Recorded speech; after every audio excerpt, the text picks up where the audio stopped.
지난 시간에 그 장문화협회에 대한 얘기도 했습니다만은 우리나라 사람들은 너무도 그 국가가 이 역사를 진행하는 방식이 있어 폭력이 심합니다.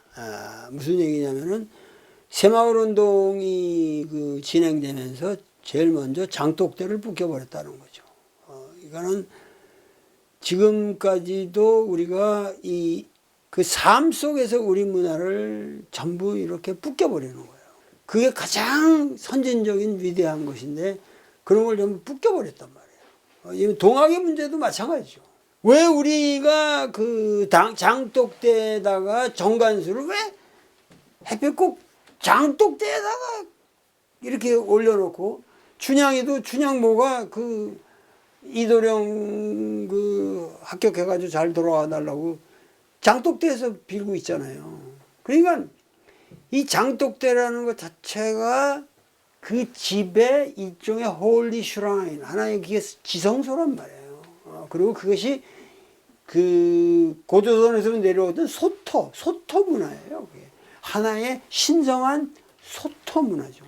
그러니까 거기다가 빌고 거기서 모든 이 천지 귀신들이 다 와가지고 장을 만들어주고 그것으로 인해 가지고 우리가 맛있는 음식을 먹고 그러면서 우리의 삶이 순환이 되어 갔던 건데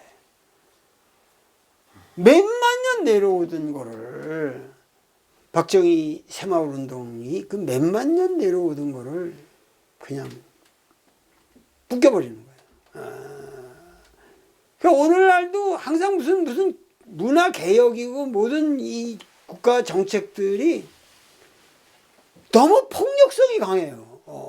국회에서 무슨 법안 하나 만들어지면 거기에 따라서 어떻게 하는데 전부 이 폭력성이 강하다고. 다 뭐 하면은 폭력적으로 변해, 폭력적으로. 이거는 그런 것이 우리가 반성해야 할 점이라는 거죠.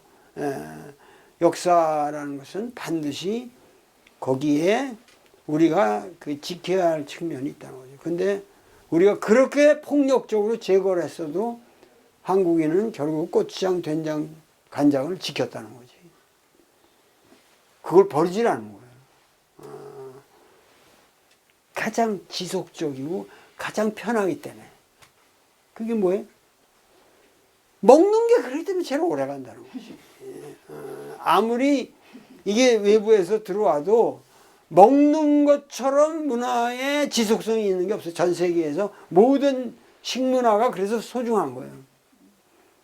그것도 마찬가지로 동학이 없어지지 않는 이유도 동학이 오늘날 이렇게 새로 살아나고 이런 것 자체가 우리 문화이기 때문에 그리고 그것이 너무도 고귀한 것이라는 걸 알기 때문에 그리고 그것이 그냥 나의 생명의 그냥 ABC이기 때문에 내가 먹는 이 밥의 문화 마찬가지로 우리가 어떻게 생각하냐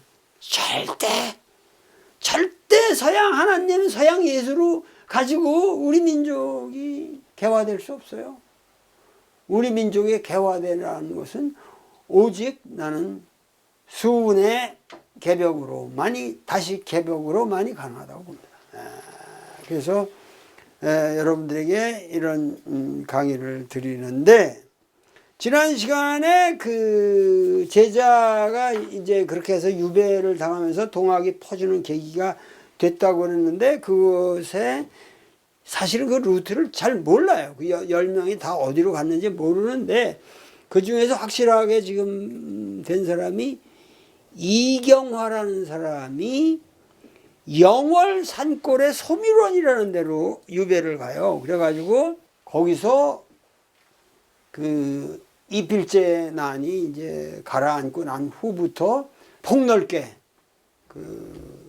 했던 거예요. 그러니까 해월 선생이 제일 먼저 그 갔던 곳은 그러니까 고비원주하라 그랬잖아요. 고비원주하라 그랬는데 고비원주를 한 데가 사실은 이 영덕으로 해서 저 영양 이 지역이 이 동학의 소위 말해서 그 서손들의 그 반란이 센 고장이었거든. 그러니까 그쪽 지역에 엄청난 그 자기가 숨을 수 있는 그 토양이 있었단 말이에요. 그래가지고 처음에 고비 원조하나 그러니까는 거기서 너는 여기서 머뭇거리지 말고 여기 뒤치다거리는 뭐 박하선이나 조카가 다 할 테니까 집안에서 할 테니까 너는 빨리 튀어라 그랬을 때 이 사람이 튄 게 어디로 튀었겠어요? 여기서 이제 경주에서 여기 경주라면은 이 경주에서 이렇게 튀는 거거든. 이 해변으로 자기가 여기가 흥해 사람이니까 흥해. 그래가지고 여기서 이제 튄 것이 이 영양이란 말이에요. 영양 1월산 밑으로 튀어가지고 거기가 바로 조지훈 선생이 그 태어난 곳이고 거기가 그 하여튼 동학 관계 이게 있거든요. 이게 조지훈이라는 사람이 거저 태어난 게 아니거든요. 그 다 그런 영향을 받은 거예요. 그 유명한 그 승무라는 시를 쓰게 되는 그 배경에는 이 동학의 정신이 깔려 있는 거예요. 근데 그러고 나서 이제 이필제라고 하는 거, 이건 나중에 뭐 어느 시간이 되면은 다시 여러분들하고 얘기하겠지만은 일필제라는 사람은 결코 그 내가 보기에 꼭 그 동학사에서 보수적인 사람들이 여태까지 이필제를 굉장히 나쁘게만 아주 그냥 그 동학이 아닌 정치적인 목적에 의해서 동학을 활용했고 그렇게 해서 어떠한 자기 정치적인 야욕 때문에 그 수운을 활용해서 이 정치혁명을 꾀한 사람이다. 근데 사실은 이필제가 그런 사람은 아니에요. 아니고 이필제는 결국 아주 진실하게 조선 왕조가 이미 끝났다고 생각한 좀 황당한 사람이지. 황당한. 왜냐면 자기가 빨리 여기서 이 나라를 지금 빨리 뒤엎어서 여기서 내가 왕이 되면은 중국에 가서 황제 노릇까지 내가 할 수 있다. 뭐 이런 식의 그 도요토미 히데요시 같은 발상을 좀 하는 사람이었단 말이야. 그런데 뭐 그 사람이 그 목소리가 뭐 화통 같고 이제 눈이 화경 같다고 그랬으니까 막 이 불이 막 쏟아져 나오는 것 같고 등치가 그냥 이렇고 원래 이 사람도 충청도 사람인데 우리 천안 그쪽 진천 뭐 그쪽 사람이에요. 그런데 이 사람이 계속 지속적으로 찾아오는 거예요. 이 해월을. 그래서 기포를 하십시오. 그래가지고 그때 이제 최초로 벌써 교조 신원운동이라는 말, 그 발상은 이필제가 하는 거라고.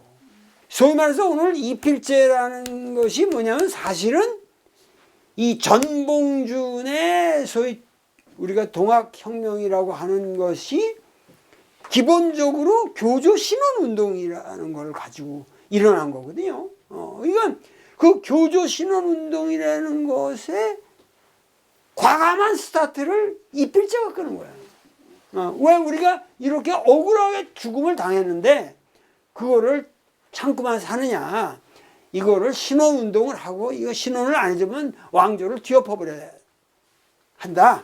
그래가지고 그 영해를 그 관청을 그냥 습격해가지고 덜커덕 그것을 그냥 목을 잘라버렸어. 그러니까 그냥 성격이 급해가지고 쳐들어가자 이렇게. 그러니까 관군들이라는 게 이게 그렇게 만만하겠어요?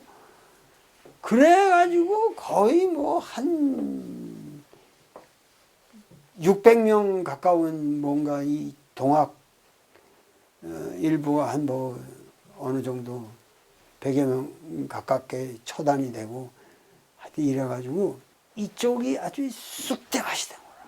쑥대밭이 되는 거야. 그쪽 동학이 이 지역에 아주 굉장한 좋은 베이스를 가지고 있었는데 이 포항 위로 쭉 이 해변에 따라서 굉장히 좋은 베이스를 삼았는데 여기가 완전히 쑥대밭이 된 거야. 여기 있는 동학의 그 세력들이 완전히 이제 망하게 되는 건데 여기서 그러니까 일로 튀는 거지. 강원도 더 깊게 튄 게 바로 이제 영월 산골 소미루원에 이경화가 터를 잡아놓고 있었단 말이에요. 그래 가지고 거기서 홍천이니 횡성이니 원주 정선 이런 데로 양양까지 그 양양까지 전부 그 전파가 되는 거죠. 동학이. 이 정선, 그러니까 이 정선이라는 데가 이 정선 아리랑이라는 노래를 잘 들어보면은 참 기맥힌 내용이거든요. 정선 아리랑이라는 노래가. 근데 그게 정선이라는 게 그 한오백년 뭐 이런 얘기가 이게 이 조선 말기에 생긴 아리랑이 아니거든. 그 정선 아리랑의 그 배경에 깔린 거는 고려의 유민들이 정선 쪽으로 개성에서 핍박을 받아가지고 이제 이성계가 반란을 일으켜가지고 진짜 그 개성의 그 아주 본래 귀족들이 도망온 데가 정선이라는 거거든요. 그때 정선이라는 데가 엄청난 이 고려의 문화가 숨어 있는 데가 정선이라고. 그래가지고 정선 아리랑도 거기서 나오는 거라고. 하여튼 그 정선이라는 데가 그 여러분들이 한번 그 정선 아리랑이라는 노래를 잘 들어보시면은 이 고려의 어떤 위대함을 느낄 수가 있습니다. 그리고 이 전시가 많은데 그것도 왕의 이게 다 고려의 왕씨들이 여기다 이제 전시가 되는 건데 동학에 이 활동한 사람들을 보면 전시들이 많아요. 정선 전시들이 많단 말이에요. 근데 이필제 난이라는 게 71년이거든요. 1871년이고 72년 이후로 이제 정선 뭐 이쪽으로 영월 정선 이쪽으로 이제 더 깊숙이 숨어 들어간 거죠. 그 후로 어디 감당을 못해 가지고 핍박이 심해지니까 거기 정선에 나도 거기쯤 한번 꼭 가보고 싶은데 갈래사라는 데가 있대요. 갈래사.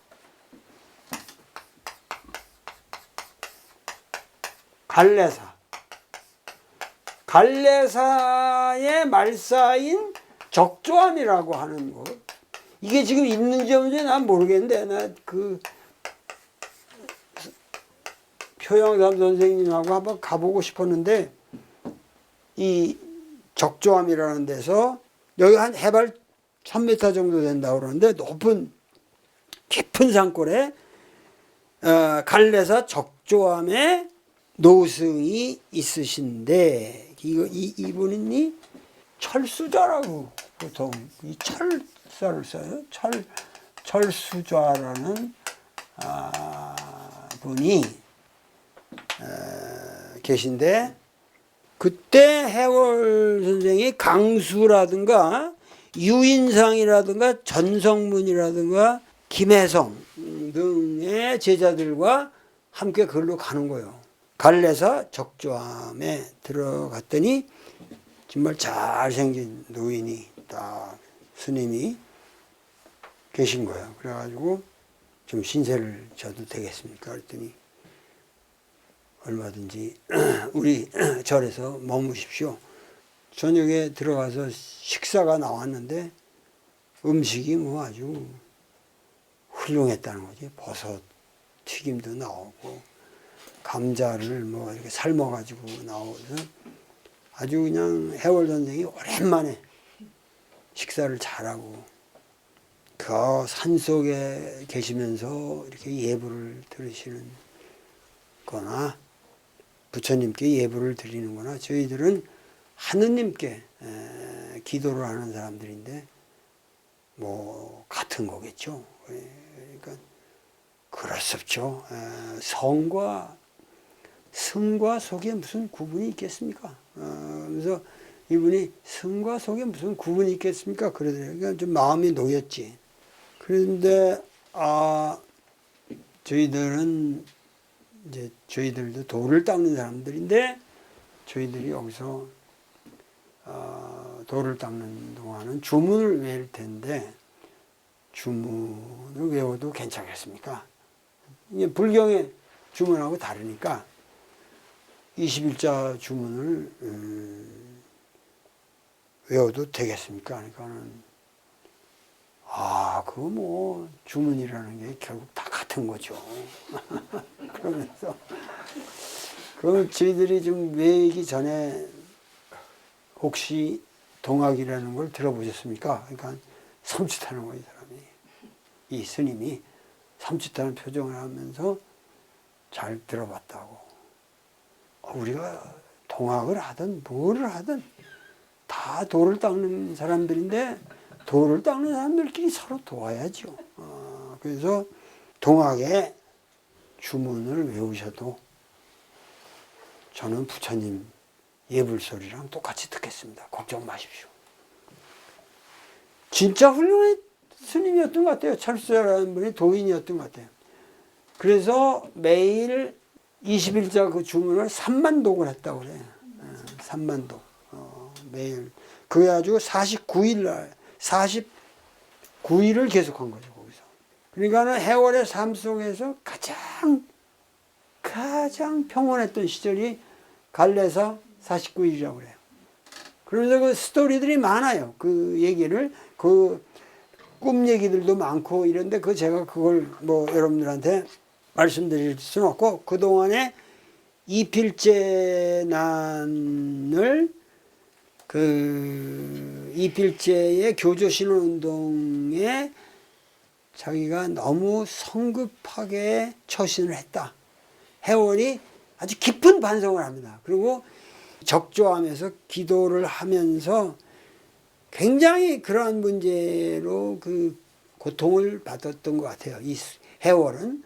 그러면서 왜냐하면 그 많은 한 600명이나 되는 그 아주 단단한 동학의 베이스가 수훈선생 시절에 다 닦아온 건데 그게 다 무너졌고 동학의 이 근거지가 상실이 됐단 말이에요. 근데 사실은 내가 보기에는 그것이 오히려 이 해월이라는 사람을 위대하게 만들게 되는 거죠. 왜냐하면은 진짜 조직이 없는 도발이꾼이 되는 거고, 이제 완전히 만약에 영덕이나 영월이나 이쪽으로 해서 만약에 이 지역에서 완전히 굳건한 털을 닦았다면은 동학이 전국의 동학이 되지 못했어요. 그러니까는 이필제로 인해 가지고 굉장히 타격을 입었지만 그 타격을 입었기 때문에 진짜로 도움을 주는 핵심 세력들이 형성이 되는 거예요. 다시 핵심 세력이 형성되고 갈래사 적조함에서도 자기가 그 주문을 외우면서 그동안에 자기의 모든 생각을 다시 한번 정리를 하게 되는 거예요. 그러면서 새로운 전략을 세우는 거죠. 그래가지고 진짜 이제 프로페셔널 어떤 면에서 혁명화가 되는 거예요. 진짜 거기서 사실 해월도 안일했던 어떤 종교 조직의 이것에서 떠나서 완전히 프로페셔널한 운동가로서 변모하는 거죠. 그리고 이 사람을 따라오는 모든 사람들도 긴장감 속에서 이제 같이 움직이게 되는 거예요. 그러니까 프로들이 되는 거예요. 그래가지고 가장 큰 문제가 사실은 그 박씨 사모, 이거는 수훈 선생의 부인이 박씨 사모라고 보통 그랬는데 그 부인하고 이제 세정, 세청 이 두 아들이 있었단 말이에요. 근데 이 사모도 그랬고 사실은 이 두 아들이 별로 그 사람들이 염려하지를 못했어. 염려하지를 못해가지고 항상 이 해월이 이들을 보호해주고 그러는데 이들은 해월이 고통을 당할 때 도움을 안 준단 말이에요. 내쫓아버리고 문전박대를 받아요. 그런 가운데서 그 상당히 이제 그 교인들 사이에서도 이 사가적통이라는 게 있는 거야. 그러니까 어디까지나 아들들이 살아있는데 우리가 모셔야 될 거는 아들 아니냐. 그리고 부인도 살아있고. 그래서 그 해월의 적동성에 대한 이제 이런 뭔가 그 시골에서 다 그런 게 있잖아요. 그러니까는 그런 상황에서 해월은 상당히 정의롭게 잘 처신하고 움직여요. 그러는 가운데 이제 불행하게도 이 세 분이 다 장사를 당하고 죽고 병으로 죽고 이렇습니다. 그래서 1875년경에는 차남인 세청까지 병사해버리고 나니까 이제는 완벽하게 동학의 체제가 해월 중심으로 이제 완전히 일원화되는 거죠. 그런 좀 복잡한 과정이 있습니다. 그래가지고 그게 완전히 이제 해월의 리더십이 확고하게 되면서 그리고 해월의 그 인격과 인품은 말할 수가 없는 거고 누가 그 해월은 자기가 같이 하던 누가 이 감옥에 갇혀 있으면은 이불도 안 덮고 자거든요.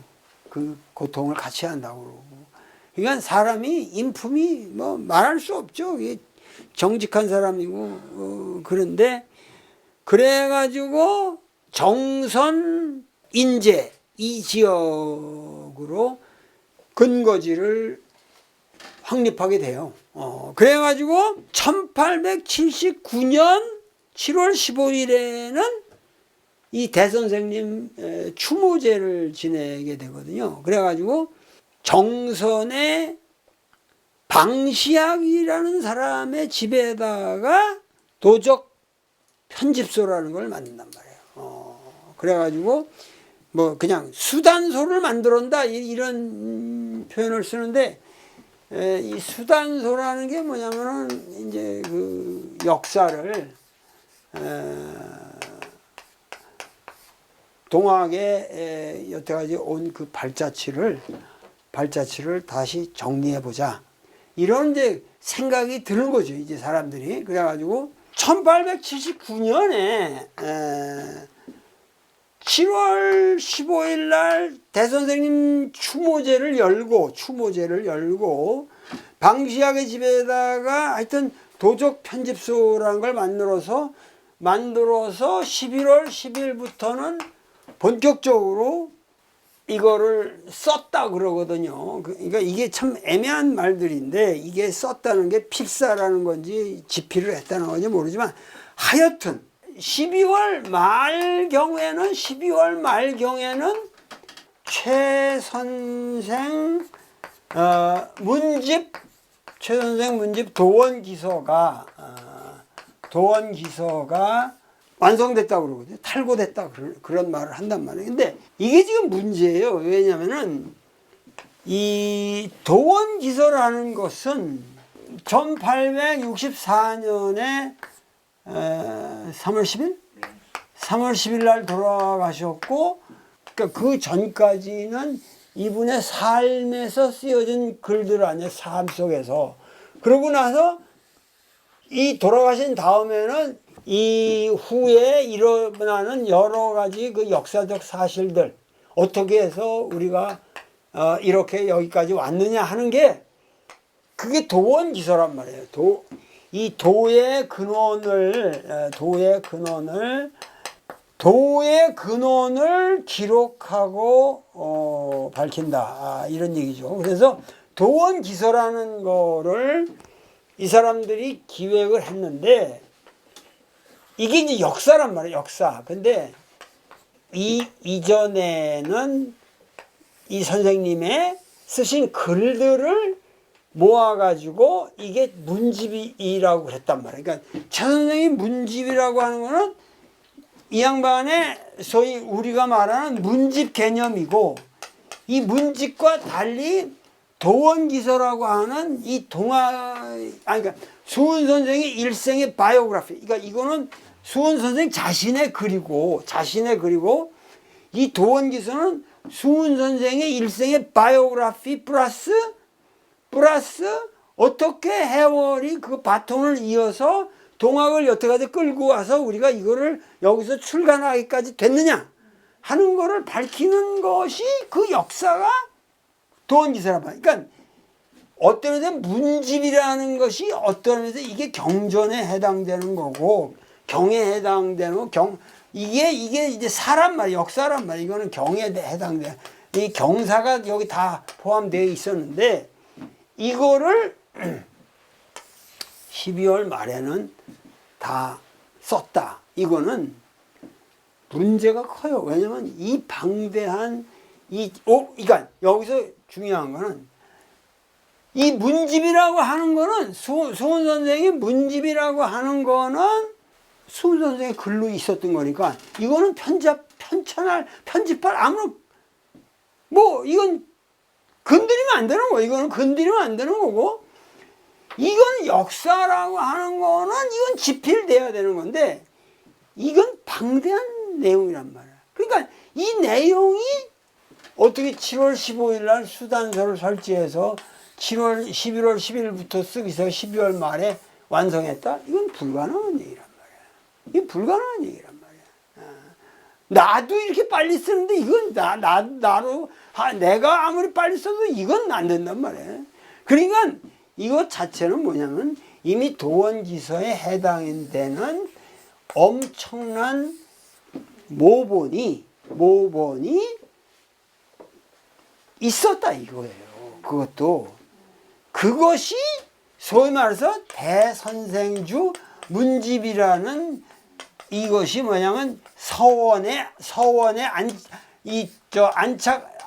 안장시켰다. 시신을 서원에 안장시키고 끝나잖아요. 그러니까 수훈의 바이오그래피가 대선생주 문집에 여기에 들어있는 거란 말이야.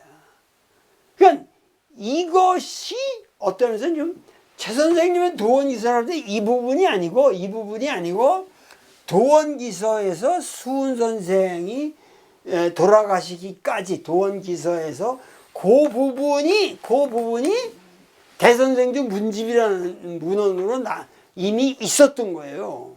그러니까 그 뒤에다가 여기서 만약에 7월부터 쓰기 시작했다고 한다면은 요 대선생주 문집 이후에 해월의 행적.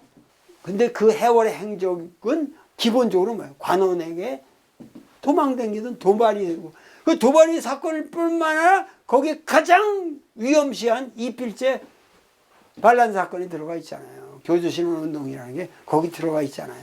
그러니까 근데 이 사람들이 그거를 정직하게 다 썼어요.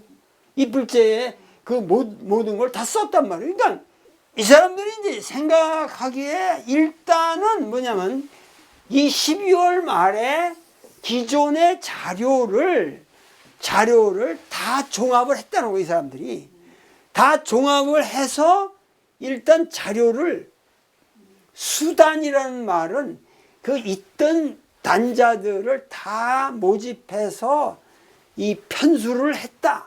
이 수단이라는 말이 그런 얘기란 말이에요. 이 단이라는 게 기존의 문헌들이라는 얘기예요. 내가 보기에는 이 기존의 문헌들을 다 규합을 시켜서 그것을 하나의 자료로 완성을 한 거야. 그러면 이제 이거는 자료를 이미 완성했다는 이게 대단한 작업을 한 거예요. 이게 강수라는 사람이 훌륭한 지식인이었고 그렇게 하고 난 다음에 이제는 뭐냐? 자료는 다 이제 했으니까 이거를 출간을 하자. 그것이 요게 1879년에 이 12월 말로 이미 자료를 수단하는 작업이 끝났고 1880년에 여기까지는 정선에서 했어요. 정선에서 하는데 이거를 옮겨가지고 이제 인제 갑둔이라는 데서 이거를 출간을 하자. 근데 이 출간의 스토리가 이게 상당한 미스테리가 있단 말이죠. 자, 이 문제는 엄청난 문제이기 때문에 다음 시간에 다시 하도록 하겠습니다. 여러분들 감사합니다.